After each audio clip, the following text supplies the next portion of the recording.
आज हम revision capsule के 8 लेक्चर पे आ चुके हैं, ठीक है, जो हमारा डेरिवेशन सीरीज है।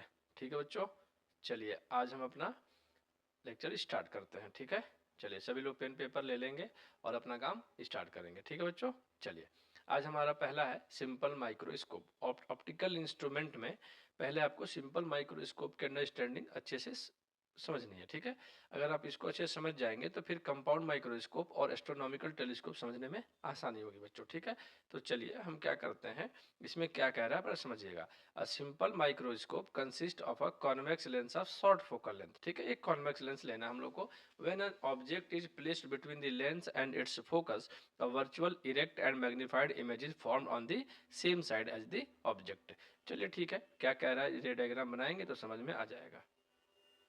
देखिए बच्चों, हमने क्या किया कि एक कॉन्वेक्स लेंस ले लिया है, ठीक बात है। अच्छा, एक कॉन्वेक्स लेंस ले लिया, ये इसका प्रिंसिपल एक्सिस हो गया। ठीक है, चलिए ध्यान देंगे थोड़ा सा आप लोग, इसका ये प्रिंसिपल एक्सिस हो गया बच्चों। ठीक है, अब हमने क्या किया, हमसे बोला है कि एक ऑब्जेक्ट जो है वो प्लेस्ड होता है कहाँ पे, लेंस एंड इट्स फोकस। तो चलिए ठीक है, इसके फोकस मान लीजिए यहाँ पे है, एक लेंस के दो फोकस होते हैं, तो यहाँ पे हमने एक ऑब्जेक्ट को प्लेस कर दिया बच्चों। ठीक बात है। अच्छा जी, ये लेंस के इस बीच में से एक लाइन खींच लेते हैं बच्चों, जो कि हमारे यहाँ पे सेंटर पे कट करता है। चलिए अब देखिएगा जरा रे डायग्राम यहाँ से समझने की कोशिश करिएगा बच्चों। इस ऑब्जेक्ट से इस ऑब्जेक्ट से अगर हम एक रे ऐसे पैरेलल लेते हैं तो आपको ये पता है कि जो रे प्रिंसिपल एक्सिस के पैरेलल जाती है वो आफ्टर रिफ्रैक्शन आपको यहाँ से किसी न किसी फोकस पे कट करेगी। तो हमने कहा ये कहाँ कट किया, इसके फोकस पे कट किया। ठीक बात है, और यहीं पे हमारी आँख है जहाँ से हम इसको देख पा रहे हैं बच्चों, हमारी आई यहाँ पे है। ठीक है, तो ये रे ऐसे चली गई। ठीक, एक रे हम क्या करेंगे, एक रे हमारे इसके सेंटर से पास होती है और यहाँ पे चूंकि ये परपेंडिकुलर हो जाती है तो ये अपने पाथ को रिट्रेस कर देगी। अच्छा जी, जब हम इसको पीछे बढ़ाएंगे बच्चों, ध्यान से देखिएगा सभी लोग यहाँ से, तो जब हम इसको पीछे बढ़ाते हैं तो हम ये पाते हैं इस रे को हमें एक्सटेंड करना होगा तभी हमें, क्योंकि इधर ये कहीं पे कट करेगी नहीं। और इमेज कब बनती है, जब दो रे आपस में इंटरसेक्ट करती है। ये कहीं इंटरसेक्ट करेगी नहीं तो ये वाली इधर इमेज बनने की, इस साइड इमेज यहाँ पे इमेज बनने की कोई चांस ही नहीं है। हाँ या ना, तो हम क्या करते हैं बच्चों, इसको एक्सटेंड करते हैं पीछे की तरफ। ध्यान से समझिएगा रे डायग्राम। ठीक है, इसको जब पीछे करेंगे बच्चों तो ये कहीं ना कहीं दोनों रे एक दूसरे को कट कर देती है। जहाँ कट करती हैं वहीं पे हमारी एक वर्चुअल और इरेक्ट, चूंकि वर्चुअली हमने एक्सटेंड किया है तो ये कट की है तो इसीलिए वर्चुअल बना। ठीक, ध्यान दीजिएगा, एक लाइन मैंने इसको और बढ़ा दी है अपनी कैलकुलेशंस के लिए, ध्यान समझिएगा। तो हमारे पास दो एंगल बनेंगे बच्चों। ठीक है, यहाँ से हमने इसको इस रे को एक बार और यहाँ पे बढ़ाया तो ये वाली जो एंगल है हमारी है ये अल्फा है। ठीक बात है, और जो ये वाली एंगल है हमारी, जरा गौर कीजिएगा बच्चों, ये वाली जो हमारी एंगल है ये हमारी एंगल बीटा है। ठीक है, और ये हमारा ऑब्जेक्ट होगा, ऑब्जेक्ट का नाम हम लोग दे देते हैं ये ए और ये बी पॉइंट है बच्चों। और अच्छा उसी तरीके से ये डैश हो जाएगा और ये बी डैश हो जाएगा। बीच में एक पॉइंट हमने यहाँ पे ले लिया है जिसका नाम हम लोग A1 दे देते हैं।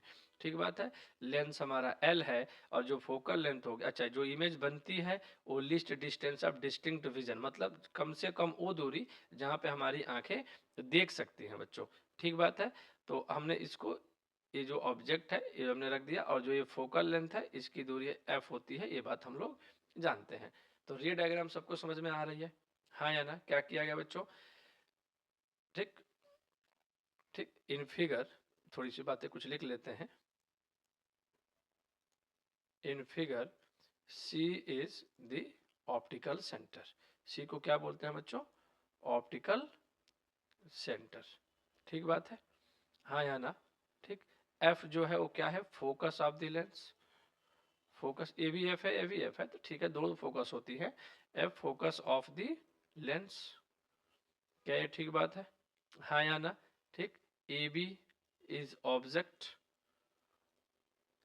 And A dash B dash is image. ये क्या है, हमारी इमेज है, यानी जो v है वो d के बराबर है। ठीक बात है बच्चों, रे डायग्राम समझ में आ रही है। एक रे जो प्रिंसिपल एक्सिस के पैरेलल गई आफ्टर रिफ्रैक्शन फोकस से पास होगी। एक रे हमने सेंटर ऑफ कर्वेचर सेंटर से पास कराया जो ऑप्टिकल सेंटर कहलाता है C। तो ये अपने जो कि देखिए किसी भी कर्व के अगर सेंटर से लाइन पास होती है तो उस पे यहाँ पे नॉर्मल होती है, यानी ये नॉर्मल इंसिडेंस है, तो अपने पाथ को रिट्रेस कर देगी। ये दोनों पैरेलल हो गई, ये कभी भी आपस में एक दूसरे को इंटरसेक्ट नहीं करेंगी, तो इसलिए इनको पीछे एक्सटेंड किया गया बच्चा। चूंकि वर्चुअली हमने काम किया है तो इसलिए जो इमेज बनी वो वर्चुअल बनी। आप देख भी रहे होंगे कि ये इरेक्ट भी बनी है, जैसा ऑब्जेक्ट है वैसा ही इमेज है, और ये बिल्कुल मैग्नीफाइड भी बनी हुई है। ठीक है, अब चलिए इसकी हम कैलकुलेशन करेंगे कि इस लेंस की मैग्नीफाइंग पावर कितनी है। ध्यान रखिएगा, ऑब्जेक्ट से जो एंगल सबटेंड हुआ अल्फा है, और जो इमेज से एंगल सबटेंड हुआ यानी इस वाले से इमेज से जो एंगल सबटेंड हुआ वो पूरा हमारा बीटा है, सेंटर ऑफ द लेंस पे। ठीक बात है। चलिए, तो अब हमारे इसमें अगली जो कैलकुलेशन होती है वो होती है बच्चों एंगुलर मैग्निफिकेशन की। क्या ठीक बात है?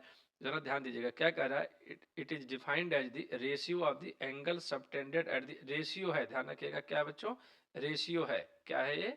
रेशियो है। क्या इस बात को ध्यान रखेंगे सभी लोग? ठीक है, तो ये बात सभी लोग को ध्यान रखना है बच्चों, ये रेशियो है हमारा। ठीक है, ये देखिए यहाँ पे बोल रहा हमसे रेशियो है, angle subtended at the I the virtual image and angle which the object would subtend when placed at the least distance of distinct vision। यानी कि अल्फा और बीटा का रेशियो होता है। हमने कुछ बातें यहाँ पे लेट की है बच्चों, ध्यान से पढ़ लीजिए इसे एक बार। m मैग्नीफाइंग पावर मान लिया गया, अल्फा और बीटा एंगल जो सबटेंड किया था वो है, u और v डिस्टेंस ऑफ ऑब्जेक्ट और इमेज है, d list distance of vision है, और f जो है वो फोकल लेंथ है। तो बाई डिफिनीशन मैग्निफिकेशन का फार्मूला होता है, मैग्नीफाइंग पावर का फार्मूला होता है beta upon alpha, beta upon alpha. क्या ये बात समझ में आ रही है? ठीक है, अब चलिए, अब हम चलेंगे अपने ट्राइंगल्स में और कुछ बातें वहां से सीखेंगे। अगर मैं ये कहूं कि इफ, जरा ध्यान से समझिएगा, if alpha and beta are small angles, चूंकि हम लोग पीछे के डेरिवेशन में बातें समझ चुके हैं, अल्फा अप्रोक्सीमेट इक्वल क्या हो जाएगा बच्चों, tan alpha, and beta approximate equal किसके हो जाएगा, टेन बीटा का। ये वैसे वर्षा चलता है, अगर टेन अल्फा होता है तो अल्फा ले लेते हैं, टेन बीटा होता है तो बीटा ले लेते हैं। क्या ठीक बात है इतनी? चलिए, तो मैग्निफिकेशन का हमारा फार्मूला हो गया बच्चों tan beta upon tan alpha, equation number 1। अब हमें किसी भी तरीके से टेन बीटा और टेन अल्फा कैलकुलेट करना है। ठीक है, तो अब जरा देखिएगा, टेन बीटा और टेन अल्फा के लिए हम क्या कैलकुलेट करने वाले हैं। तो टेन बीटा क्या हो जाएगा बच्चों, थोड़ा सा इस बात पे ध्यान देंगे आप लोग। टेन बीटा, ठीक है बच्चों, देखिए जरा यहाँ से मैं सीधे जो है हम लोग इस डायग्राम पे आपको लाया हूँ। क्यों? क्योंकि मुझे टेन बीटा टेन अल्फा चाहिए। देखिए आपके पास दो ट्राइंगल है, यहाँ पे कुछ बातें समझ लीजिए बच्चों। एक ट्राइंगल है ए बी सी, गौर से देखिए, एक ट्राइंगल ए बी सी है। अगर इसमें मैं टेन बीटा लेता हूँ तो ए बी अपॉन सी भी होगा, परपेंडिकुलर अपॉन बेस, ठीक बात है। और अगर मैं दूसरा triangle A one B dash C लेता हूं तो A one B dash upon C B dash होगा, ठीक बात। अच्छा, एक बात और समझिए, A one B dash equal to A B है, A one B dash equal to A B है। क्या ये सारी बातें क्लियर हैं? हाँ, तो हमारे पास दो ट्राइंगल लेनी है बच्चा, हमें एक ट्राइंगल लेनी है हमको ए बी सी, और एक ट्राइंगल लेनी है A one B D C. ठीक है, तो ध्यान रखिएगा, लिखिएगा in triangle A B C and A one B dash C. अगर मैं ए बी सी में बच्चों टेन अल्फा ले लूं तो टेन अल्फा जो मेरे को मिलेगा, या टेन बीटा ले लूं, टेन बीटा ले लूं अगर ए बी सी वाले में, जरा गौर कीजिएगा, ए बी सी वाले में टेन बीटा लेना है आपको। तो अगर मैं टेन बीटा ले लेता हूं बच्चों, तो टेन बीटा मेरे को मिलेगा A B upon C B, and tan alpha जो मिलेगा बच्चों वो A one B dash upon C B dash होगा। अब चूंकि A one B dash upon C B dash है, ठीक है, तो एक बात हम चलिए पहले एक काम करते हैं, इसमें मैग्निफिकेशन वाले फार्मूले में इस बात को पुट कर दीजिए। तो इक्वेशन 1 में जब आप पुट करोगे बच्चों तो देखो मिलेगा A B upon C B upon A one B dash upon C B dash. क्या ठीक बात है? ठीक है, तो अब जरा देखिए यहाँ से क्या हो जाएगा, A B upon C B into C B dash upon A one B dash. अब आप जरा गौर कीजिए, ये दोनों चीजें आपस में कैंसिल हो जाएंगी। क्यों कैंसिल हो जाएंगी?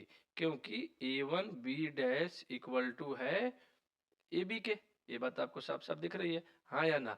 तो हमारे पास फाइनल मैग्निफिकेशन का फार्मूला दिख रहा है बच्चों, C B dash upon C B. अच्छा, सी बी डैश क्या है, डी, ठीक बात, और सी बी क्या है, यू। अगर डिस्टेंस की बात करें हम लोग, तो ये मेरा इक्वेशन नंबर 2 हो गया। ठीक है, अब ध्यान रखिएगा, यूजिंग लेंस फार्मूला। अगर मैं लेंस फार्मूला को यूज करूं बच्चों तो जरा गौर से देखिएगा, v जो है उसमें माइनस डी है और u जो है वो हमारी माइनस यू है और फोकल लेंथ हमारी f है। फोकल लेंथ हमारी f है, कैपिटल F हमारी f है। हाँ या ना? क्या ये बात समझ में आ रही है सबको? ध्यान रखिएगा। तो अगर मैं फार्मूला लगाता हूं बच्चों यहाँ पे, तो 1/v minus 1/u equal to 1/f। ठीक बात। तो 1/f equal to 1/ minus D minus 1/u। ये साइन कन्वेंशन से ये बात समझ में आ रही है कि u निगेटिव होगा और v भी निगेटिव होगा, माइनस डी के बराबर है। जब आप इसको सॉल्व कर रहे हैं बच्चों, जरा गौर करिएगा यहाँ से। अगर आप यहाँ से ध्यान से देखें सारी चीज़ों को, अगर आप सॉल्व करने की कोशिश करेंगे इसको, तो मिलेगा माइनस 1/d प्लस 1/u और ये इक्वल टू है 1/f के। अब चूंकि हमको वहां से मैग्निफिकेशन कैलकुलेट करना है, तो आप यहाँ से चाहें तो u की वैल्यू कैलकुलेट कर लीजिए और f और d के टर्म में कैलकुलेट कर दीजिए। हाँ या ना? तो जरा ध्यान से देखिएगा, अगर मैं यहाँ से कैलकुलेट करूँ बच्चों, तो 1/u equal to 1/f plus 1/d हो जाएगा। तो चलिए मैग्निफिकेशन के फार्मूले में अगर रख दूं तो क्या था, d/u था। ठीक बात। अच्छा देखिएगा d, तो d ठीक है, 1/u की जगह क्या हो जाएगा, 1/f प्लस 1/d और इनटू में हो जाएगा d। तो ये मैग्निफिकेशन हमारा बनेगा, d का अगर मल्टीप्लाई कर दूं तो यहाँ बचेगा 1 और यहाँ बचेगा d/f। क्या ये बात समझ में आ रही है? तो ये मेरा मैग्निफिकेशन का फार्मूला हो गया बच्चों। ये बात सबको समझ में आ रही है? यही हमारा डेरिवेशन है। ठीक है, ध्यान रखिएगा। डी हमारा list distance of distinct vision है और एफ है। ये लाइन समझ में आई है या नहीं? ठीक है, यूजिंग लेंस फार्मूला। वी चूंकि इमेज कैसी बन रही है, देखिए जिधर से रे डायग्राम जा रही है उसके अपोजिट हमें वी चलना पड़ेगा। तो हमने लेंस फार्मूले को यूज करके इस वाले फार्मूले में 1/u, तो 1/u ही तो लिखा है, उसकी जगह पर हमने लिख दिया 1+1/d और ये d के अंदर मल्टीप्लाई किया, तो यहाँ से d से d कैंसिल होके 1 बचा, यहाँ d/f बचा। तो ये हमारा फाइनल फार्मूला जो है मैग्निफिकेशन का आ गया सिंपल माइक्रोस्कोप में। आई होप कि आप लोग को ये बातें क्लियर होंगी बच्चों। ठीक है, चलिए अगले पे चलते हैं। हमारा नेक्स्ट हमारा है average power in RLC circuit. Average power in RLC. ठीक है बच्चों, चलिए हमारा नेक्स्ट है average power in RLC circuit. ठीक बात है। चलिए हमने मान लिया, लेट अल्टरनेटिंग ईएमएफ सप्लाइड या applied to an RLC circuit.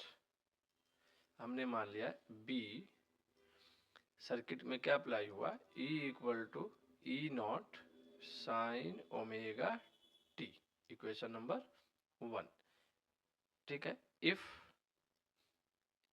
Alternating current, हम चूंकि देखिए बच्चों हम लोग लैगिंग करंट मान के चलते हैं, इंडक्टिव सर्किट है, चूंकि इसको हम कभी कभी इंडक्टिव सर्किट के नाम से भी पूछा जाता है कि इंडक्टिव सर्किट में पावर की कैलकुलेशन करिए। ठीक, इफ अल्टरनेटिंग करंट इज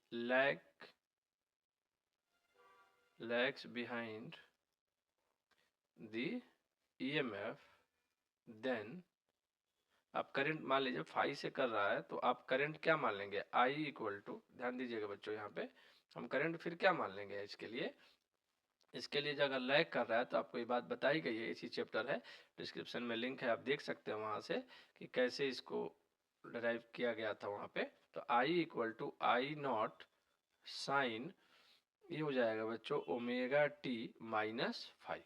क्या ये इक्वेशन नंबर 2 समझ में आया? -5 क्यों लिया, क्योंकि ये क्या करेगा, ये लैग करेगा। ठीक बात है।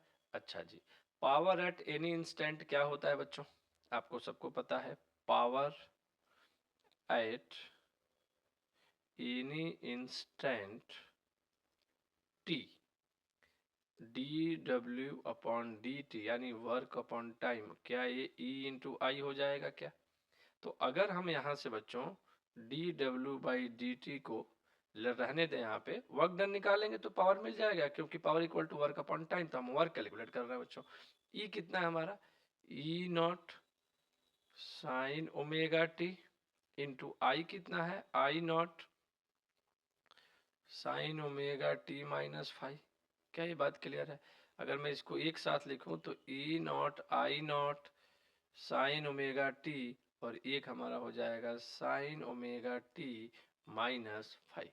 जरा ध्यान दीजिएगा बच्चों, E naught I naught sine omega T, और इसको मैं साइन ए माइनस बी के फार्मूले से ओपन कर दे रहा हूं, तो sine omega T cos phi minus cos omega T sine phi. ठीक बात है इतनी? हाँ या ना? तो ई नॉट आई नॉट, अगर मैं साइन ओमेगा टी का अंदर बच्चों मल्टीप्लाई कर दूं तो ये बन जाएगा sign square omega T cos phi minus ये बन जाएगा sine omega T cos omega T और साथ में साइन फाइव। क्या ये बात समझ में आ रही है सबको? ये हमारा D W by D T है बच्चों, जरा गौर कीजिएगा। अभी हमारा ये D W by D T है। ठीक है, तो अब हम work done over complete cycle, तो हम work done over complete cycle, अगर पूरे कंप्लीट साइकिल यानी 0 से t के लिए कैलकुलेट करेंगे बच्चों, तो वर्क इक्वल टू हो जाएगा इंटीग्रेशन 0 से t। जरा पहला एक्सप्रेशन देखिए, लिखा है E naught I naught sine five. हाँ, एक बार एक्सप्रेशन वो देख लेते हैं बच्चों, पीछे हम लोग चल के, क्यों गलती करनी। कॉस फाइव है और साइन स्क्वायर ओमेगा टी है, मतलब ई नॉट आई नॉट को अभी मैं अंदर मल्टीप्लाई कर दे रहा हूँ बच्चों। ठीक बात है? चलिए, तो यहाँ से जरा समझने की कोशिश करिए। ये लिखा है कॉस फाइव और sign square omega T minus, दूसरा है ई से टी, और ये बाहर हो जाएगा। जरा सा ध्यान से देख लेते हैं इसको एक बारी।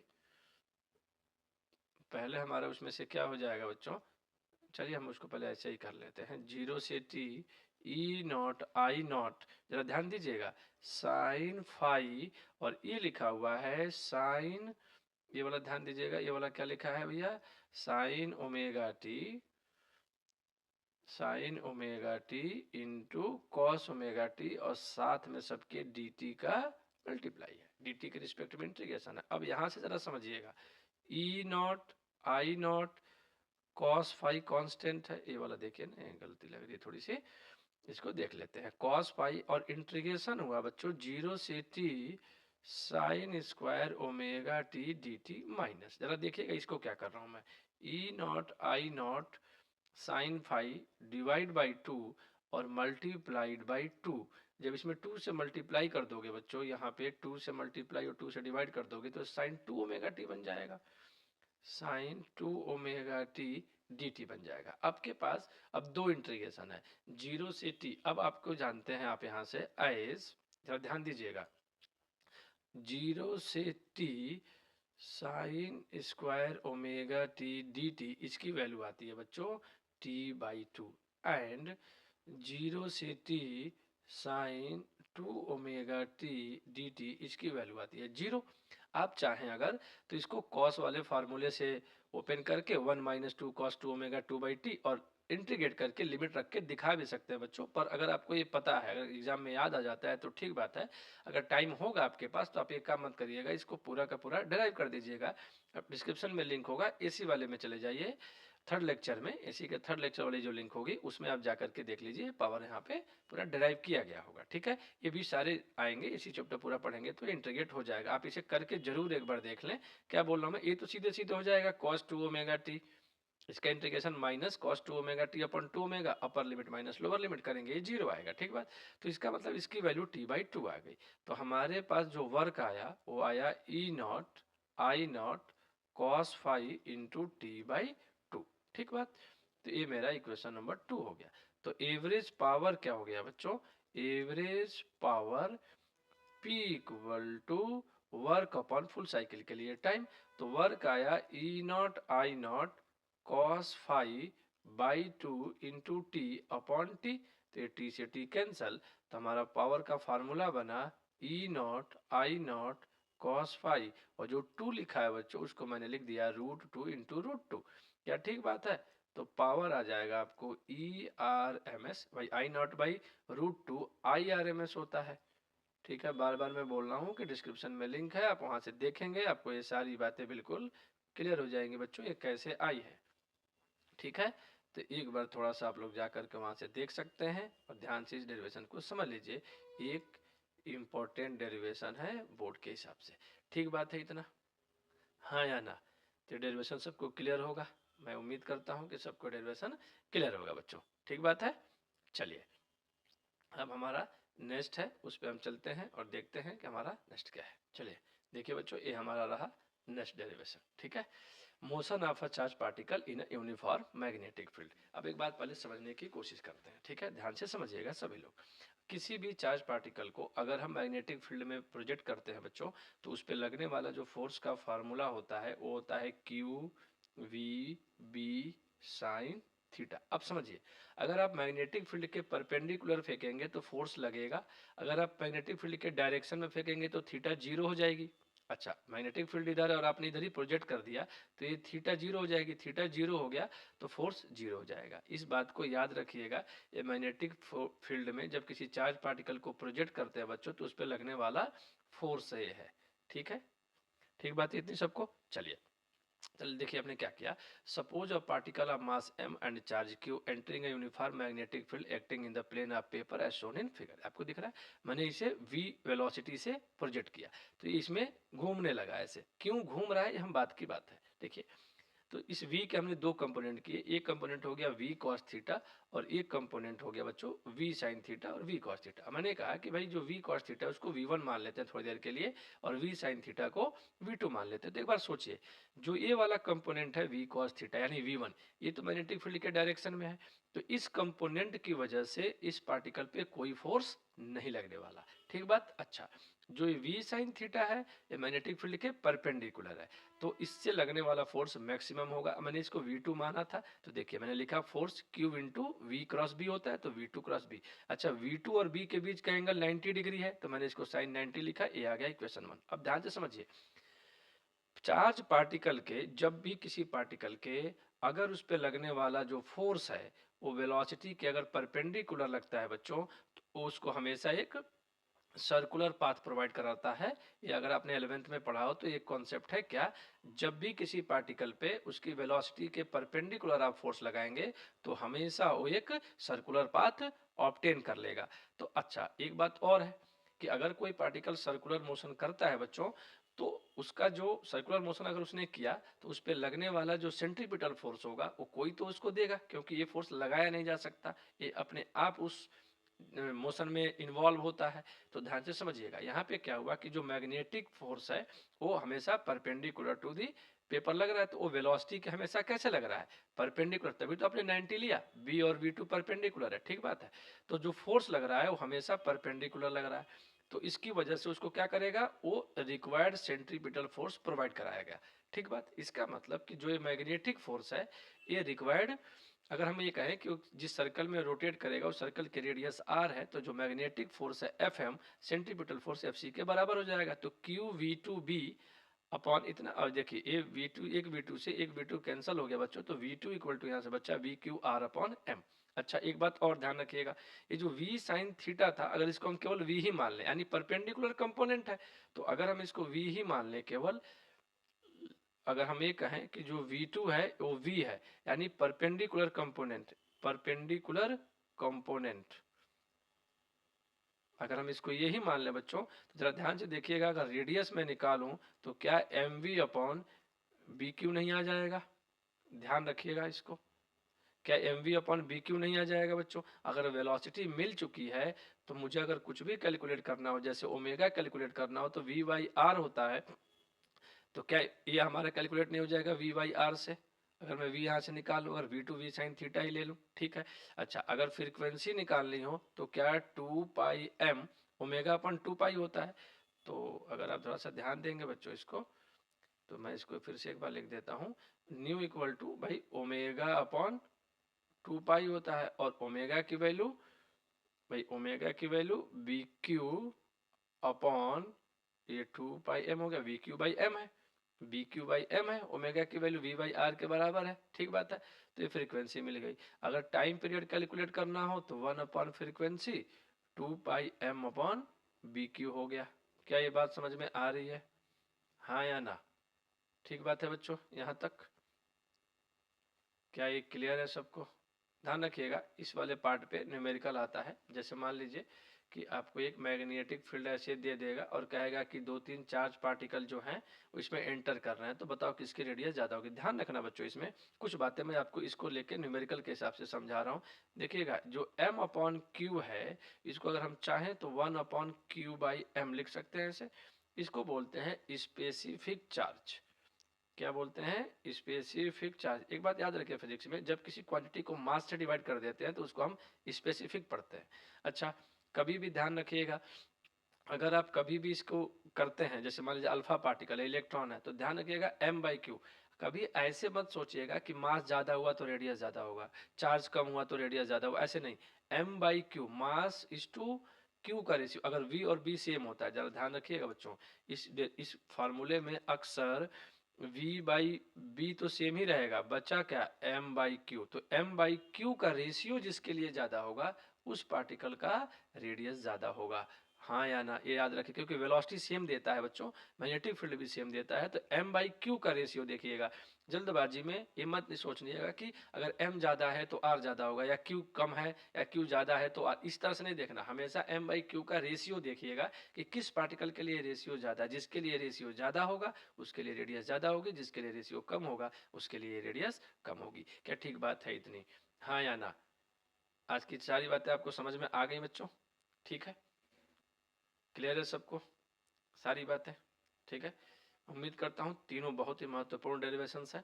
ठीक है, आपको यहाँ तक की सारी बातें बिल्कुल क्रिस्टल क्लियर होंगी बच्चों। ठीक है,